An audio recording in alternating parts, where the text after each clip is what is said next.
안녕하세요. 민수기 11장입니다.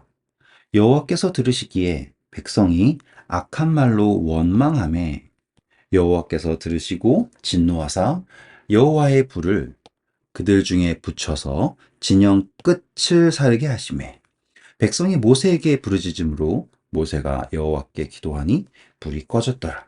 그곳 이름을 다베라라 불렀으니 이는 여호와의 불이 그들 중에 붙은 까닭이었더라. 다베라라는 뜻이 이제 불탄다라는 의미인 것 같아요. 그들 중에 섞여 사는 다른 인종들이 오늘 제가 설명드리고 싶은 게 이거예요. 우리가 지난 시간부터 이스라엘의 진영이 어떻게 구성이 된다라는 걸 배웠죠? 여기에 보시면 진영 끝에 있던 사람들은요, 바로 이스라엘의 그 군대에 속하지 못하는 섞여 있는 다른 인종들이에요.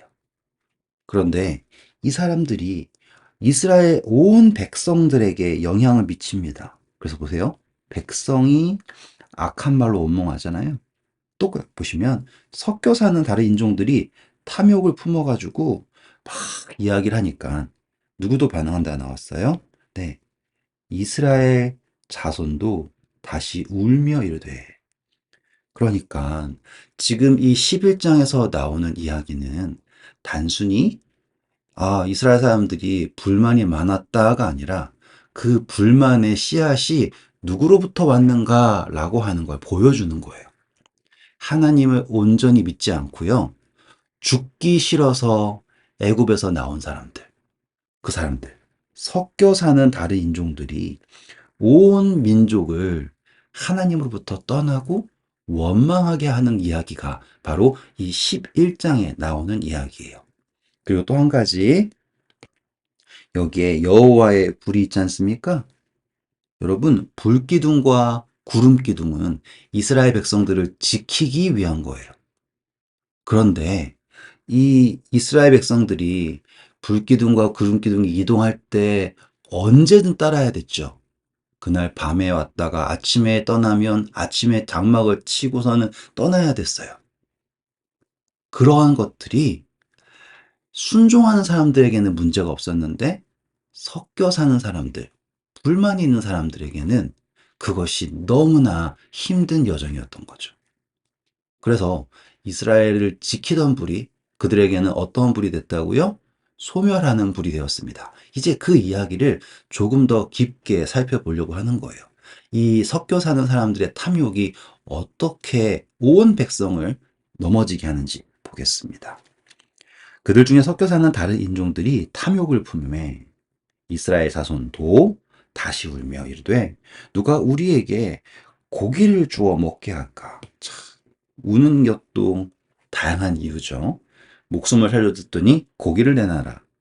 우리가 애굽에 있을 때 값 없이 생선과 오이와 참외와 부추와 파와 마늘들을 먹은 것이 생각나거늘 정말로 값 없이 먹었을까요? 그들이 노예 생활했던 거 생각이 안 나나 보죠. 그리고 그들이 생각하는 거는 애굽이에요. 약속의 땅이 아니죠. 이제는 우리의 기력이 다하여 이 만나 외에는 보이는 것이 아무것도 없도다 하니. 하늘에서 내려온 만나가 있는데 그것이 참 슬프죠, 그렇죠? 그런데요, 여러분 이것도 생각하셔야 돼요. 우리가 하나님을 믿고 예수 그리스도를 개인의 구주로 영접하고 그리스도인의 삶을 살게 되었을 때 어쩌면 우리의 주변에 남은 것은 하나님의 말씀밖에 없을 때가 있어요. 그러면 우리는 감사해야 될까요? 아니면 실망해야 될까요? 만나는 가시 같고 모양은 진주 같은 것이라 백성이 두루 다니며 그것을 거두매 맷돌에 갈기도 하며 절구에 찢기도 하고 가마에 삶기도 하여 과자를 만들었으니 그 맛이 기름 섞은 과자 맛 같았더라. 이것도 묵상할 수 있겠네요. 거기에는 기름이 섞여 있는 느낌이네요. 이렇게 기름 성경이니까. 밤에 이슬이 진영에 내릴 때 만나도 함께 내렸더라. 백성의 온 종족들이 각기 자기 장막 문에서 우는 것을 모세가 들으니라.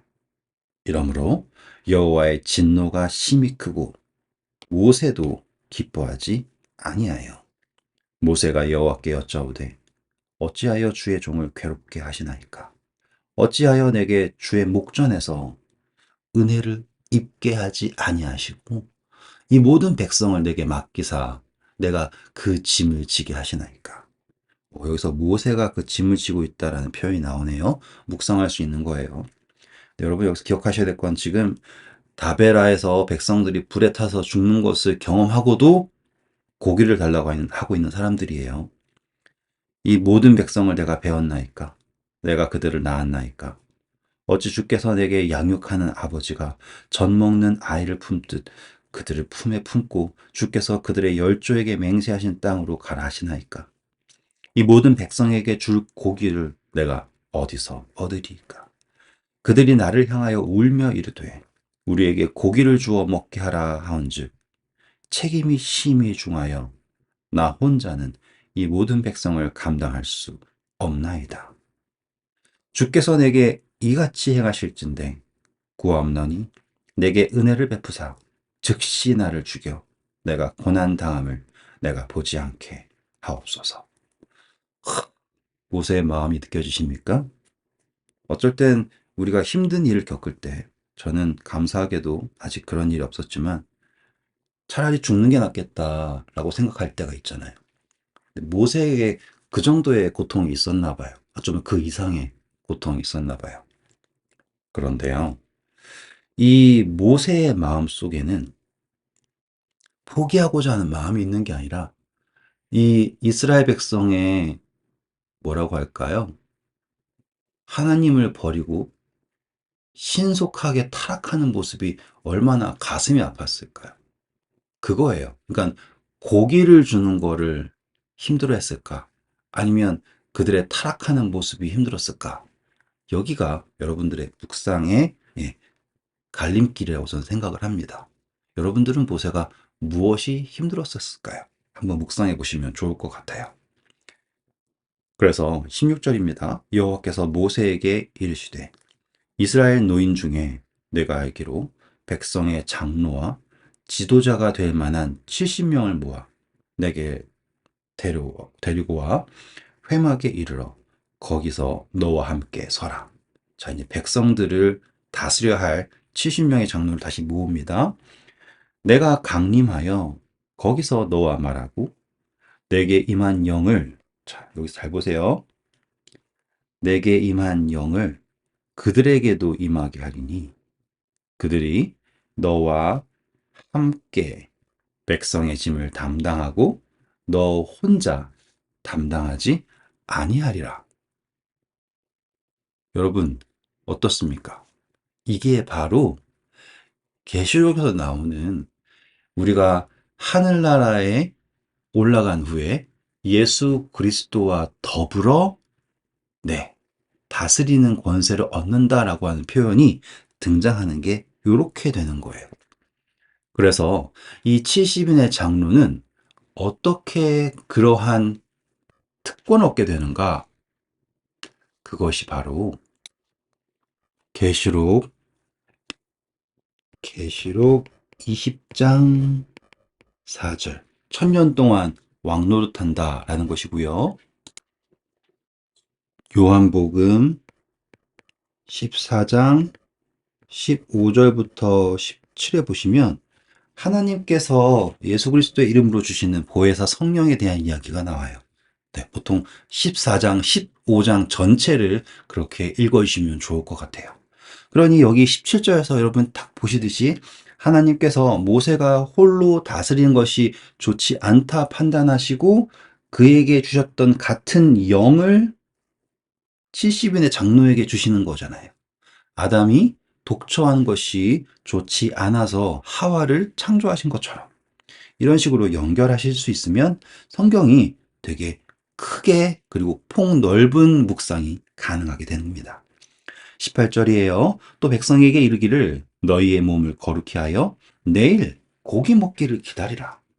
너희가 울며 이르기를 누가 우리에게 고기를 주어 먹게 하랴. 애굽에 있을 때 우리에게 좋았다 하는 말이 여호와께 들렸으므로 여호와께서 너희에게 고기를 주어 먹게 하실 것이라. 참, 고기가 좋았다. 애굽이 좋았다니. 슬프네요, 그쵸? 근데 어쩔 때는 우리도 똑같은 생각을 하지 않습니까? 아, 내가 진짜 교회만 안 다녔어도 이런 생각 있잖아요. 하루나 이틀이나 닷새나 열흘이나 20날만 먹을 뿐 아니라, 그러니 하나님께서 고기를 주신다라는 게 하루만 주시겠다라는 약속이 아니에요. 그쵸? 냄새도 싫어하기까지 한 달 동안 먹게 하시리니 이는 너희가 너희 중에 계시는 여호와를 멸시하고, 너희 중에 계신 여호와를 멸시하고. 왜냐하면 성소가 있었잖아요. 그 앞에서 울며 이르기를 우리가 어찌하여 애굽에서 나왔던가 함이니라. 성소를 다 짓고 제사장도 위임하고 레위인도 세우고 모든 걸 다 해놓고 이제 와서 고기 때문에 하나님을 원망하다니, 참 안타깝죠, 그렇죠? 모세가 이르되 나와 함께 있는 이 백성의 보행자가 60만 명이온데 주의 말씀이 한 달 동안 고기를 주어 먹게 하겠다 하시오니 그들을 위하여 양떼와 소떼를 잡은들 조카오며 바다의 모든 고기를 모은들 조카오리까. 여호와께서 모세에게 이르시되 여호와의 손이 짧으냐. 이 말 여러분 항상 염두하셔야지 됩니다. 우리가 하나님께 기도할 때, 하나님의 명령을 순종할 때 하나님의 전능하심을 항상 잊지 말아야지 돼요. 내가 이제 내 말이 내게 응하는 여부를 보리라. 모세가 나가서 여호와의 말씀을 백성에게 알리고 백성의 장로 70인을 모아 장막에 둘러 세우매 여호와께서 구름 가운데 강림하사. 참, 하나님 사랑 아닙니까? 고기 달라는 그런 철부지 없는 사람들, 그 사람들에게 강림하셔서 보여주시는 그분의 사랑이에요. 그쵸? 모세에게 말씀하시고 그에게 임한 영을, 같은 영입니다. 70인 장로에게도 임하게 하시니 영이 임하신 때 그들이 예언을 하다가 다신 하지 아니하였더라. 자, 이제 이 장로들은 하나님께로부터 받은 그 영을 의지해서 백성들을 교훈할 책임이 있어요. 그런데 이제 앞으로 이 이야기들을 쭉 읽어보시잖아요. 분명히 모세와 그 장로들은 같은 영을 받았지만 다른 행동을 합니다. 매우 중요한 묵상의 재료예요. 꼭 염두해 주세요. 그 기명된 자 중 엘다시라 하는 자와 메다시라 하는 자 두 사람이 얼마나 하나님이 싫었으면, 얼마나 모세가 싫었으면 진영에 머물어서 안 나왔어요. 그러면은 어떻게 해야 될까요? 하나님의 말씀을 얼마나 가볍게 여겼으면, 그렇죠? 장막에 나가지 아니하였으나 그들에게도 영이 임하였으므로. 하나님 정말 사랑이죠. 장막에서 나오지도 않고 그런데도 그들에게도 영이 임하였으므로 진영에서 예언한지라. 한 소년이 달려와서 모세에게 전하여 이르되 엘닷과 메닷이 진중에서 예언하나이다 하매. 여러분 이 장면은요, 우리 예수님의 복음이 전해질 때 말이에요. 제자들이 와가지고 예수님에게 이렇게 얘기하죠. 28절입니다. 택한 자 중 한 사람 곧 모세를 섬기는 눈의 아들 여호수아가 말하여 이르되 내 주 모세여 그들을 말리소서. 모세가 그에게 이르되 내가 나를 두고 쉬게 하느냐. 여호와께서 그의 영을 그의 모든 백성에게 주사 다 선지자가 되게 하시기를 원하노라. 제가 아까 말씀드렸죠? 마가복음 9장 38절 40절까지 할게요. 38절부터 40절 보시면 같은 이야기가 나와요. 38절부터 40절 보시면 요한이 예수님한테 주의 이름으로 귀신 내쫓는 사람들이 있습니다. 우리를 따르지 않아서 제가 막았습니다. 라고 얘기했더니 예수님이 금하지 말아라. 그리고서 우리를 반대하지 않는 자는 우리를 위하는 것이다. 라고 하시면서 허락하시는 장면이 나와요. 네, 그 장면이 바로 요 이야기와 매우 흡사하다라는 걸 제가 말씀드리고 싶었습니다. 30절입니다. 모세와 이스라엘 장로들이 진중으로 돌아왔더라. 자, 이제 이 모든 이야기가 어떻게 시작되는가 중요한 거예요. 그냥 하나님이 메추라기를 보내신 것이 아니라 장로들 70명을 택하시고 그들에게 하나님의 영을 주시고 그리고 하나님 임재를 보이셨다라는 거예요. 그리고 그 상태에서 바람이 여호와에게서 나와, 그러면은 바람이 성소로부터 하나님의 임재가 있는 곳에서부터 나와서 바다에서부터 메추라기를 몰아 진영 곁 이쪽 저쪽 곧 진영 사방으로 각기 하룻길이 되는 지면 위 2규빗쯤에 내리게 한지라. 그러니 바람이 와가지고요, 메추라기들을 몰아왔다가 아니라요, 이 메추라기들이 날아가지도 못하게 딱 이 2규빗 높이로 메추라기들이 있게 한 거예요. 그러니 이것은 단순히 고기들이 날아왔다 정도가 아니라 그들이 있는 그 진영 사방으로 고기가 둘러져 있다라는 거예요. 그 이야기는 그들이 원했던 고기가 과연 하나님의 임재와 같은가라고 하는 질문이에요. 제가 한 말씀 이해하실 수 있겠어요? 한번 곰곰이 생각해 보세요.